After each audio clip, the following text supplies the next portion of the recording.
Hey everybody, final thoughts time for Sagrada Artisans. Before I get to that, please remember this is a paid Kickstarter preview. And with that out of the way, hey, I love Sagrada. Hey, I love legacy games. How about we have something that is two great tastes that takes absolutely phenomenal together? My gosh, my wife and I, we just finished an epic marathon over the space of about a week and a half.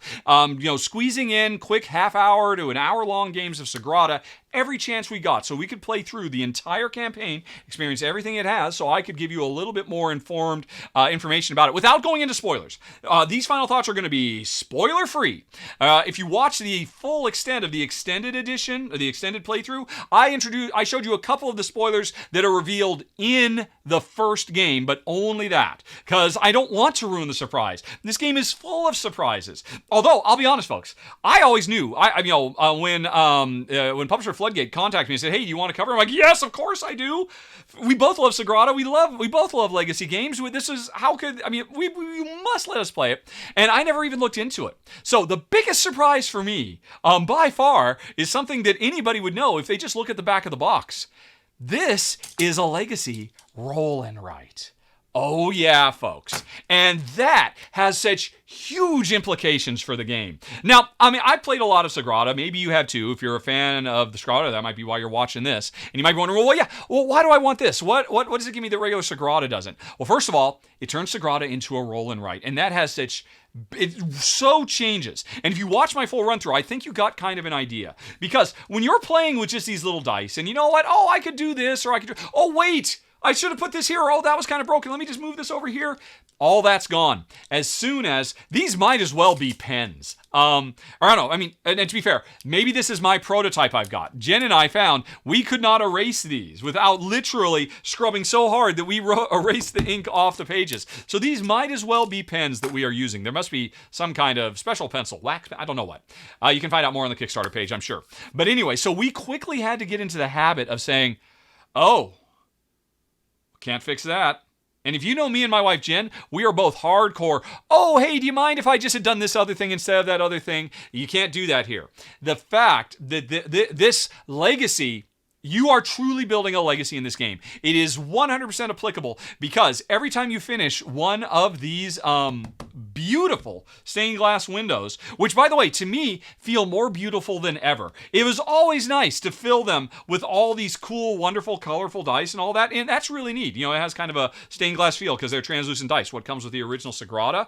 But, personally, I feel it's even more beautiful when it was my hand that did this. And a friend of mine who I was talking to the game about said, "Oh my God, this is a coloring book for adults." And yes, it totally is. My wife would often, while waiting for her turn to come around, would just start idly filling in all the extra spaces around, which can happen sometimes because this can be a really crunchy game. And, but yeah, the fact that, this just wasn't a bunch of dice that, after the game is over, I just brush them away and nothing means anything. It's something that I did. I feel like in some small, simple way, I crafted this because it was my hand that filled this stuff in. And it's a wonderful feeling. And it also is incredibly impactful because you can't undo.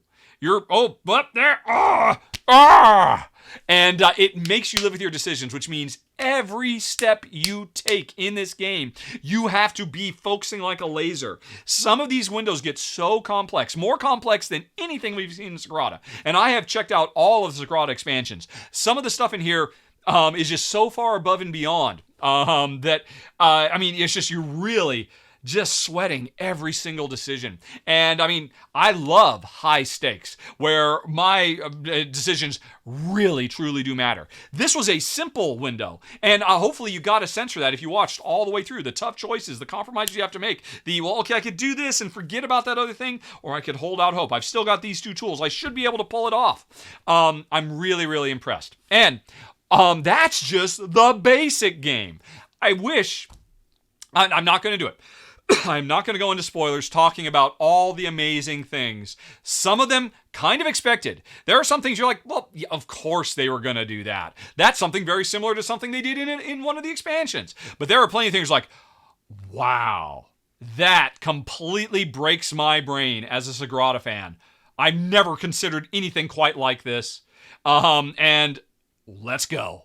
And, every new map has something like, let's see how this works. Oh my gosh, I can't wait to see it evolve. And, this is probably easily going to be my wife's favorite game she's played this year. She was enthralled with it, even though, we were almost at the risk because we were trying to play it so fast that we could have burned out on it, but she was just absolutely in love with every new twist and turn it threw at us. And like I said, the developers really leverage the idea of legacy, especially, I talked about this a bit in the extended. If you watch the extended, I kind of showed the very first thing that is unlocked in the game, and that kind of has huge implications for how these work so differently and have so many different consequences to the gameplay that the designers, this is a tool, gives, Adrian Adamescu and Daryl Andrews, so many more tools for them as designers to play with to give us new experiences in Sagrada. Now, all that said, as much as I love it and I appreciate it, the thing I'm very sad about is, here's my book. Here's Jen's book.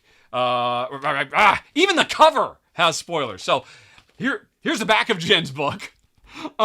This is full of maps that she wishes she could play again, and she can't because there was a legacy. Everyone, when we're done, we tally up our points, we see who did the best, and we move on to the next one. And because we can't really erase this stuff, there's not much you can do about it. And that is the nature of legacy. Some people are going to be furious about that. And they're going to be so frustrated because, again, some of these maps are so bonkers brilliant. I want to go back and try them again. I want to try a different strategy. I want to see what it's like with a different combination of things. I won't say what those things are, but there are so many things that get unlocked that can be comboed together. But I can't because it's a legacy. I've done it once. I can't do it again. Now, Floodgate recognizes this is going to be an issue for some folks, and a totally understandable issue. And so they have some plans. And let me just jump in right here to say I just got the green light to reveal what Floodgate's plans are. And good news, everyone, you will be able to continue to play all the really cool new ideas and whatnot that are revealed throughout the campaign. How? Well, you can hit that eye in the top right corner screen and go check out the Kickstarter page. But the important thing is, boom, there it is, right there on screen. Player sheets, a big old pad of them that will let you revisit all the big hits with rules to be able to remix all the stuff you've unlocked throughout the campaign with those player sheets. And, as with many roll and writes out there, you could go and get them laminated. You could buy pocket sleeves, which is my preferred solution, so that you have near infinite replayability once the campaign is over. You can actually even be using these during the campaign, which is so cool. And I am so happy to do that. That addresses really our number one issue we had playing throughout the campaign is, boy, these are so cool. We want to go and play them again. Turns out you will be able to. You do not have to be afraid of the pencils and their legacy because the game will keep giving back. So, like I said, folks, good news, everyone. But now let me get back to the rest of the final thoughts. Now, so that is one thing I want to talk about. I'm going to mention two other things. One, I talked about in the extended. Boy, the developers have a really great opportunity to try to address head-on the colorblind issues that Sagrada has always had. And in my prototype, they haven't. And I hope they do. Fingers crossed. It'd be so easy for them to do it, to make Sagrada more colorblind friendly than it has ever been before. So fingers crossed they do that. The other thing I wanted to mention is, without getting into spoilers, over the course of the campaign, you will unlock many things. Some of them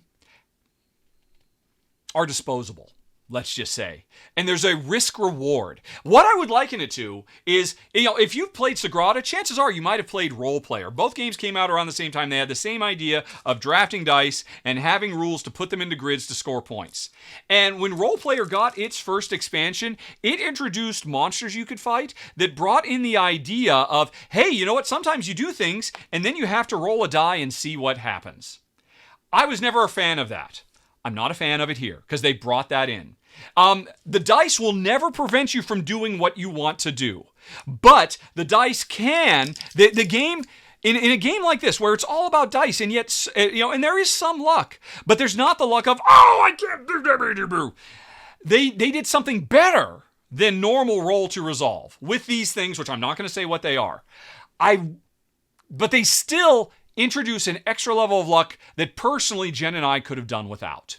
A risk reward, a push your luck element. That's what it is. And it's not a push your luck in like a regular, Diamat, ink and gold kind of, I'm playing around and how hard do I roll and keep rolling and does it bust? It's not like that. It's a long-term, multi-level, full campaign. Hey, the longer you keep doing this, the more it's going to blow up in your face. And you could keep trying. And I appreciate some people will love that. Especially because they do give you good ways to help mitigate those problems. But me and Jen were like, okay, I can see why some people would like it. We didn't particularly like that bit, and we kind of wish it wasn't here. And things were a little tiny bit more deterministic. But that's okay, because it's a minor complaint. In spite of that, we, in no way, shape, or form hampered our enjoyment of the overall game. It just wasn't our favorite thing. So, that's it, folks. 95% pure, unadulterated love for Sagrada Artisans from us. And that was the preview, folks. Thanks very much for watching. Have a very nice day. Talk to you later. So long. Bye. Bye.